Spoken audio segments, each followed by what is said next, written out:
Hey everybody, coming to you live from the Sydney Museum here in sunny, snowy Sydney. I'm Robin Sather, LEGO Certified Professional, and once again, this is I think year 8 that we've been here for Family Day and building something really cool, doing some mosaics, showing off some cool LEGO stuff, and yeah, I guess we're going to answer some questions, and I'll maybe show you a little bit of what's here beside me once we go through a couple questions. So why don't we get started with that? So, how do you become a certified LEGO builder? Question number 1 is often, how does one become a LEGO certified professional? What does that mean, and what's that all about? By the way, if you do have questions, put them in the chat below, and we can see or monitor the chat, and we'll have a look at those and get to them. So, how does one become a LEGO certified professional? Well, very short answer to that is about 16 years ago, I wanted to work for LEGO, just like a lot of young people did. A lot of boys especially want to work for LEGO as a job. I definitely wanted to do that, but there really wasn't any way of doing that short of moving to Denmark, which is where LEGO was created and still based. So I thought, well, I kind of want to live in British Columbia, which is where I live, and how can I do that? So I thought maybe there's a way to do LEGO stuff but stay here. And I was already part of an adult LEGO club where we would create events and go and do things in shopping malls and Science World here in Vancouver, science museums and stuff. And people would line up out the door to come and see these things. And I thought, maybe there's a job there. Maybe these places would pay for some of that to happen. And it turns out they would. So we combined with that and doing some custom creations and things for people when they need a model built, and then doing things in schools and stuff like that. There was enough work for me to become a full-time LEGO person.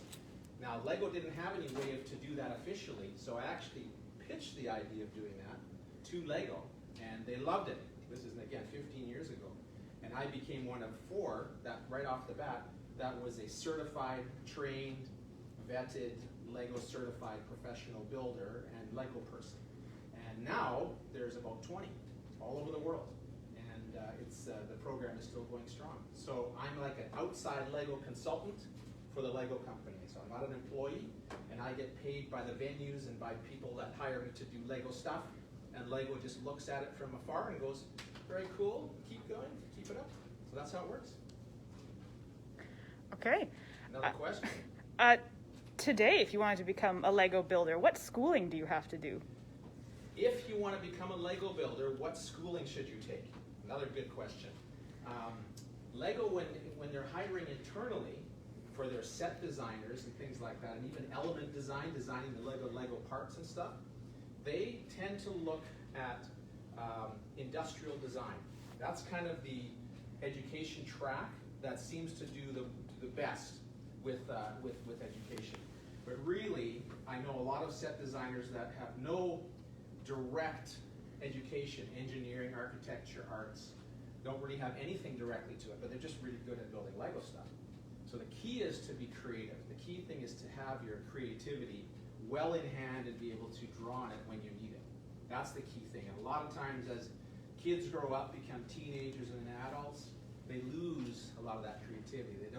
They no longer act in plays, they don't write, they don't sketch, they don't sing, they don't build LEGO. And they just kind of lose all that. The ones that become good LEGO designers and LEGO builders don't do that. So they keep going with that creativity well into adulthood. But if you want to choose a course right now, industrial design. Right. What does a typical day look like for a professional LEGO builder? Oh, it can vary. What's the typical day look like for a professional LEGO builder? Again, lots of different types of jobs. You can still be a professional LEGO person. You might be designing new parts, you might be designing sets that are going to go on a shelf. For me, it could be anything from working on designing a mosaic, like this thing here. We'll talk about that in a minute. It could be designing a big build, that's going to happen. I might go to places and do large builds, like what I'm doing for here. It will be on display here at the Sydney Museum up until May, after I finish it this weekend. So definitely come down and see it. But I might be designing that, or I might be actually on site, like today, doing an activity that is somehow tied to an event, And it could be, again, building. It could be doing workshops for kids. It could be running contests. It could be doing a mosaic. It could be any of those things. Or I might be at a school for a day and having kids come through a gymnasium or library, us doing a big build together. We're doing a mosaic. We have James Powell here from LEG, the local adult hobby enthusiast group. LEG is Lego User Group.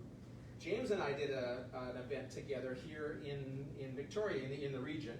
What was the name of that school? Eagle Crest. Eagle Crest. We did a mosaic together with all the kids there. So that was a day where we created a mosaic. The kids had submitted drawings that they had made.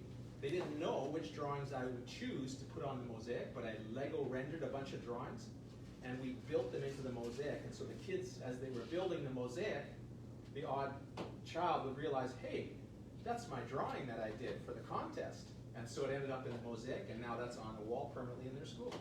So that's another kind of a day.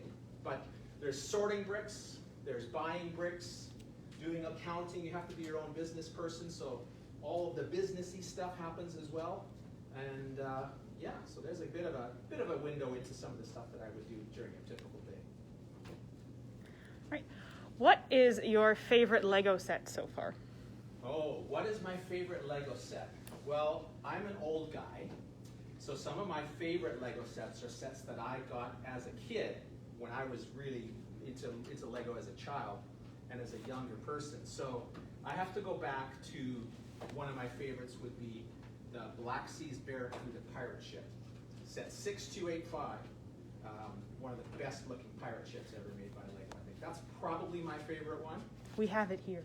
It's in the City Museum to see. I saw it in the display case. But the recent ones, I gotta say, I love the Ninjago movie sets, the Ninjago City, the docks, and now the most recent one, Ninjago Gardens. Unbelievably gorgeous sets. I absolutely love those. How old were you when you got started playing with Lego? My first memories of Lego. How old was I when I first got into Lego?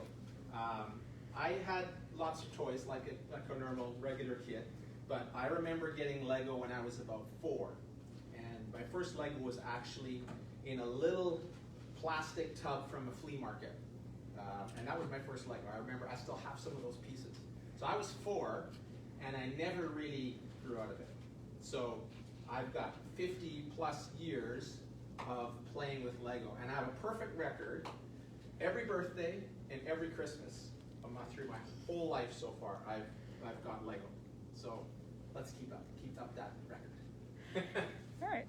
If you had to guess, how much Lego do you own? It would be a guess. How much Lego do I own? Always a good question as well. I think at any given point I have about 3 million bricks on hand. So I have a lot of sets that I buy, just like anybody else. I don't get sets from the Lego company. You don't have any deals on that. I buy them on sale. I buy them in stores and online, just like you guys do.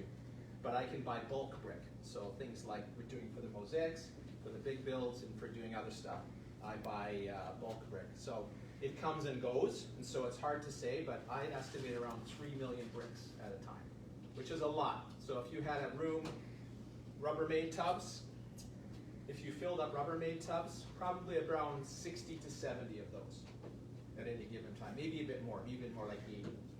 So fill up your bedroom, no problem. Totally solid, right for room to door to window to the ceiling. What's the biggest build you've ever done? Biggest build that I've ever done. Another good question. I do big Duplo builds using the big bricks that are twice the size of Lego bricks. And probably the biggest build I've done with Duplo, I did it actually 7 times over from the ground up across the country at different exhibits. And it was a giant sphinx, an Egyptian sphinx. It was about 2.5 meters tall, 2.5 meters wide, and 2.5 meters long, and about 25,000 Duplo bricks in that model. As far as big system, we call it system brick, the regular bricks. I did a skyscraper, kind of a collage of buildings from the city of Hong Kong, and behind it was an enormous mosaic. All told, in that display was around 450,000 bricks. It was big. Do you want to talk about what's behind you? Mosaic. So you guys are all watching this thing, this weird looking screen here. while I've been chatting. So one of the things we're doing here at the event is we're creating a mosaic. We're sponsored, once again, very generously by Peninsula Co-op. Been an incredible sponsor for several years of the Family Day Sydney Lego Festival. So once again, we're creating a mosaic that will end up in one of the stations or one of the stores or something. And it's going to be a bit of a mystery. And we'll show it afterwards, I'm sure, on the website when it's completed. But this is a mosaic, and it's made up of these little panels. I'm going to reach one here. So if you come down, you get to build one of these little things. I don't know if this is going to show up. So little instruction sheet here creates a little panel with 36 little colored bits on it. And this thing here, H7, tells me where it goes. It's kind of like a big spreadsheet in a way. So we had someone build one here, and H7, this is H, and 7 is going to be right here. So it's kind of like a color by number. Have you ever done a color by number or a paint by number? It's very much like that. There's 512 of those little things on there, and when it's all done, it's going to make a really cool picture. Can you see what it's going to be? Anyone guess? Put it in the comments. We'll see if anyone's right. But yeah, we can keep going on that. Chances are we won't finish it this weekend, so if you get a chance to book a time at the museum, you might get a chance to contribute to this exact mosaic. What's your favorite mosaic you've ever made? Oh boy. What's my favorite mosaic that I've ever been part of? I've done many, many of them. And when I say I've done them, usually it means going to an event and having the public participate in them. I don't know, I think probably my favorite one was one that was just completed at Science World in Vancouver. It was on display, even through the COVID times, Science World was open, and they managed to complete this enormous mosaic that was about 10 times as big as this one, literally. And probably my favorite one, a beautiful design, and lots of great colors. Gorgeous, and I'm not even sure where it showed up online yet. I don't even have pictures of it on my website, but at some point we'll get those up there and look for that. How do you design a Lego mosaic? There's some software that helps. I work with some artists to do with the company, in this case Peninsula Co-op, or some other artists even will be brought in to create some artwork. And then I use some software to render the image into Lego colors. So Lego has a certain types of colors, of course. In this case, we wanted to simplify it. So we actually have 13 different colors. Often it goes up to even 25, 26 colors. But this time we've gone to 13 colors. And then essentially we end up with this pixelated version of the image. And then I can go in and actually edit and do specific little pixel by pixel editing to clean up the image. And then I have a piece of software that prints out these little instruction sheets. Well, it prints them out on a sheet and I have to cut them up. But then it gives us a way to be able to build all the little panels. But yeah, there's computer help, but there's a lot of artistic editing that has to go into changing the colors and the shades and making sure it's going to render in a nice way, and then actually editing it to make sure the word shows up on there, there's text on here and things like that. So computer help, but needs a lot of work artistically as well. Do you know any Lego set designers? I do know some Lego set designers, and there's a whole bunch of Canadian ones as well. So yeah, if you have, for example, by the way, this is going to be a question on this, I think, in our trivia tonight, but I'll talk about one that is not on the trivia. There is a designer from Quebec, a good friend of mine, named Pierre Normandin, good friend. Forgot his name. He designed, most recent set he did is the crocodile engine. If you've seen the brown engine that looks like it could go in either direction, that was his design. And we've had other designers, Chris Perrin from Edmonton, who designed he designed the big giant 1989 Batmobile. You've seen that set, and he's done a couple of other sets. I think both of those sets are down in the museum. You can come and see them. But yeah, there's lots of other designers coming from various places in Europe and in the United States, and a lot from the UK. I probably know 20 of them. There's about 250 now in Billund, in Denmark, working on designing sets. But yes, I do know some set designers. How could I get my idea turned into a Lego set? How can you get your idea turned into a Lego set?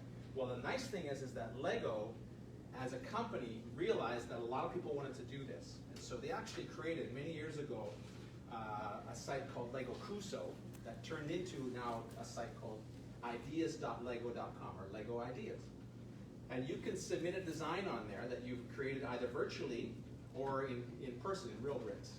And if you get 10,000 people to vote that they'd like to see your model as a real set on store shelves or from Amazon and such and whatnot, they will consider making it into a set. So that's how you do it. So go to Lego Ideas.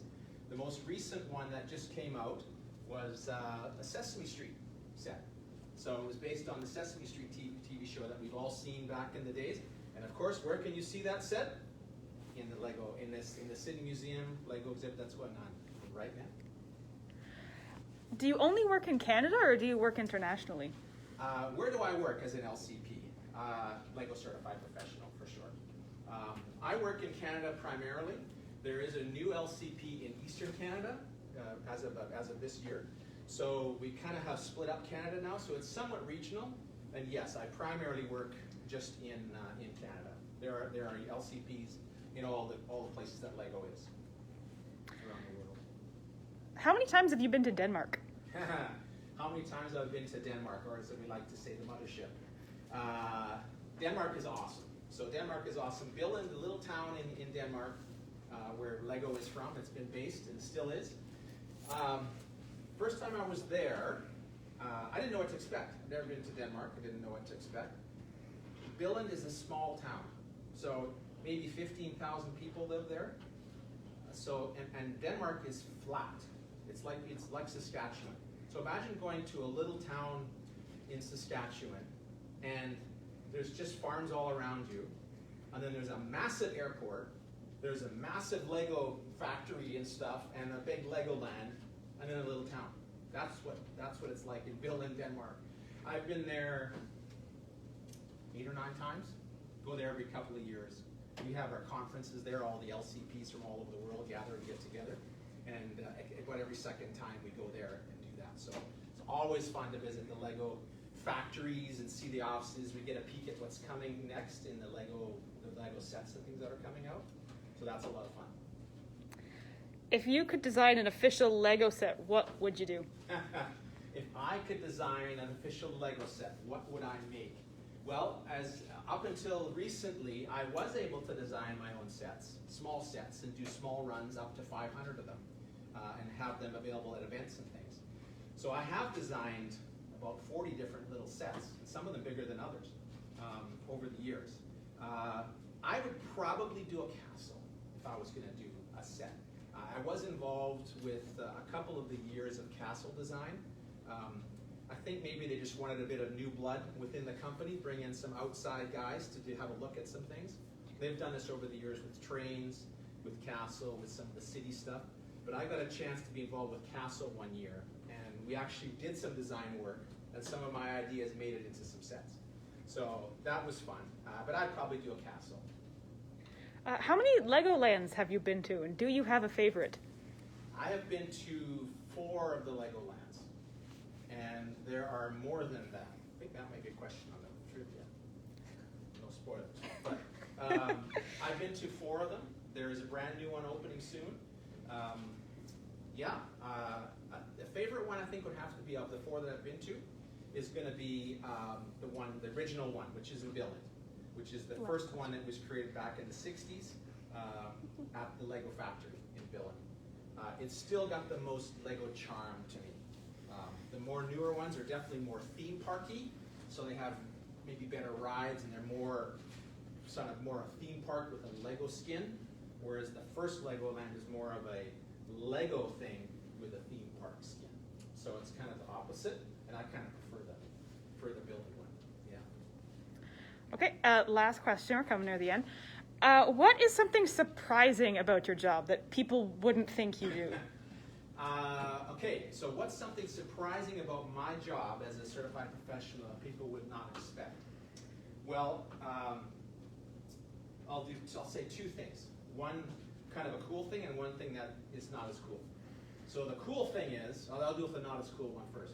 So people think that as a Lego professional that I get up in the morning and I immediately start building stuff, build all day and make cool stuff, and then I quit working and I go to bed. Not true. There's so much work that has nothing to do with actually touching, holding onto bricks and touching bricks. I would say at most, 20% of my time is actually spent building something. The rest is getting ready for an event, creating instructions, going online like this, all that kind of stuff. So people think it's dawn till dusk building Lego stuff, but it just isn't. So maybe it's like 1/5 of the time. So that's a surprise for most people. The second thing is that I really love, the best part of the job is I get to buy as much and as varied amount of Lego that I could want. Every part that I could want, as much of them as I want to buy for. So I get to have, I can buy 10,000 reindeer from the latest set if I wanted to. And I can have a giant herd of reindeer, which is a super rare part. Or right now, goats. Goats, everyone wants goats for some reason. So I could get 1 million goats if I could afford them. And yes, I have to pay for my bricks from the Lego company, but I get them very inexpensively. I get them at a discount, of course. So there's two things that are interesting about my job. One kind of like, what? And one like, oh, that's so cool. I wish I could do that. Out of time. So. That's our time, guys. I think we're going to do another one of these at 2 p.m. So we'll talk to you then. We'll look at something a little different at that point. But thank you for tuning in. And remember, thank you to Peninsula Co-op for sponsoring. We love them, and we're going to get this mosaic ready for them. And City Museum, come by and see us, even while the exhibit's here through till May. Bye for now.